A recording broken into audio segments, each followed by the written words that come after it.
तो श्रद्धा की हत्या हुई, 35 टुकड़ों में श्रद्धा को काटा गया, 18 से 20 स्थानों पर फेंका गया और कई दिनों तक फेंका गया। जो उससे प्रेम करता था, ऐसा जिसने दावा किया था, उसके साथ वो दिल्ली में रह रहा था, मुंबई की लड़की थी।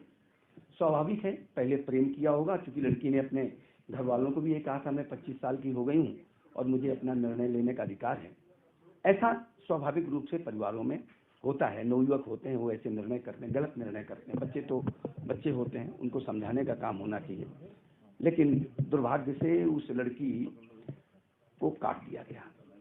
हमें जहाँ तक समझ में आया है कि धर्मांतरण भी विषय रहा होगा। और एक जो तथ्य मैं पढ़ रहा था, सोशल मीडिया में पढ़ रहा था, मेरे पास अभी उसकी पूरी तथ्यात्मक जानकारी नहीं है, कि वो उस लड़की को कारपोरेट सेक्टर में काल गर्ल के रूप में प्रयोग करना चाहता था। ऐसा सोशल मीडिया में मैंने पढ़ा। कितनी सत्यता है मुझे पता नहीं है, लेकिन कुछ तो था जिसको श्रद्धा ने मना किया होगा और उसको काट दिया गया। केवल श्रद्धा के लिए नहीं है, अंकिता ने झारखंड की मना किया कि मैं प्रेम नहीं करूंगी, तो उसको जला के मार दिया। निकिता फरीदाबाद की, उसने प्रेम करने से लिए मना किया तो उसको गोली मार दी। दिल्ली में इसी प्रकार मनीषा और इस प्रकार की घटनाएं हुई हैं जिनको मार दिया गया। यानी आप किसी मुस्लिम से प्रेम करने के लिए मना करेंगे तो भी मार दिए जाओगे, और अगर आप प्रेम कर लेते हैं, धर्मांतरित होने के लिए मना करोगे तो भी मार दिए जाओगे। ऐसा नहीं कि हिंदू समाज सबल नहीं है, लेकिन सबसे बड़ी आवश्यकता ये है कि हमें ऐसे संस्कार और ऐसे अपने घर में ऐसा माहौल पैदा करना चाहिए कि लड़कियां वहां न जाएं, और अगर जाएंगी तो हिंदू समाज उनसे निपटने में सक्षम है। और उसने कई बार दिखा दिया है कि अति सर्वत्र वर्जयते। मैं ऐसे तत्वों को ये चेतावनी भी देना चाहता हूं कि अति सर्वत्र वर्जयेत। अति होगी तो फिर उसकी प्रतिक्रिया होगी, जब प्रतिक्रिया होगी तो आप सभी हाथ जोड़ते नजर आओगे। प्रत्येक 3 वर्ष में विश्व हिंदू परिषद अपना हित चिंतक अभियान प्रारंभ करता है, और वो 15-20 दिन का एक अभियान होता है, और अधिक से अधिक लोगों को परिषद से जोड़ने का ये अभियान चलता है।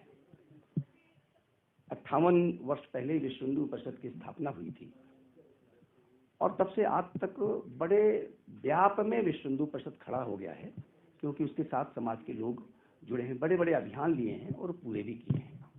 तो इस बार ये अभियान पूरे देश में 6 नवंबर से 20 नवंबर तक का है। कल उसका समारोह हो जाएगा, लेकिन चूंकि चुनाव थे हिमाचल में, इसलिए टाला गया, और वो कल यानी 20 तारीख से 6 दिसंबर तक ये अभियान रहेगा। पूरे देश में तो हमने एक टारगेट रखा है कि 1.5 लाख गांव में से 1 करोड़ लोगों को हम हित चिंतक बनाएंगे। हिमाचल में ये इन्होंने जो तय किया है, अपनी टीम ने, यहाँ के हिमाचल प्रदेश की, उन्होंने तय किया 3600 ग्राम पंचायतें हिमाचल प्रदेश में हैं। सभी ग्राम पंचायतों में से 1 लाख हित चिंतक, 1.5 लाख हित चिंतक ये यहाँ पर बनाएंगे। ऐसी योजना इनकी है। और जो विश्व हिंदू परिषद के काम हैं, गो रक्षा को लेकर के, बजरंग दल को लेकर के, धर्म प्रसार को लेकर के, सेवा विभाग को लेकर के, वेद विज्ञान को लेकर के, मठ मंदिर को लेकर के, दुर्गा वाहिनी को, महिलाओं को लेकर के, युवतियों को लेकर के, लव जिहाद को लेकर के, सुरक्षा को लेकर के, गौ रक्षा को लेकर के, ऐसे सारे विषयों में विश्व हिंदू परिषद क्या कर रहा है और कितनी सफलता मिली है, इस सारे तथ्यों को लेकर के आम समाज तक जाएगा और उनको विश्व हिंदू परिषद के कामों के विषय में बताएगा।